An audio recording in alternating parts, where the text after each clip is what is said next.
Hello. ఇంకా నేను ఇంటికి వచ్చేసాను.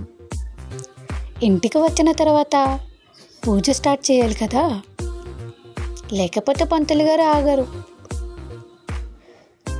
ఇప్పుడు వినాయకుడి పూజ స్టార్ట్ చేయించారు. వినాయకుడికి పసుపు కుంకుమలతో పూజ చేయిస్తున్నారు. పంతులు గారు మంత్రాలు ఇవన్నీ చదువుతారు కదా. ఆ తర్వాత అక్కడున్న గౌరమ్మ తల్లిని తీసుకొచ్చి పళ్ళెంలో పెట్టించారు. ఆ గౌరమ్మ తల్లికి పూజ చేయిస్తున్నారు. పసుపు కుంకుమలతో పూజ చేయిస్తున్నారు. పూజ అయిన తర్వాత పంతులు గారు గౌరమ్మ తల్లి కథ చెప్తున్నారు. విన్న తర్వాత అక్కడున్న అక్షింతలు తీసుకుని తల మీద వేసుకుని దండం పెట్టుకున్నాను. పేరెంటాలకి ఇవ్వాల్సిన తాంబూలం, ఉండ్రాలి తద్ది తాంబూలం ఇప్పించారు.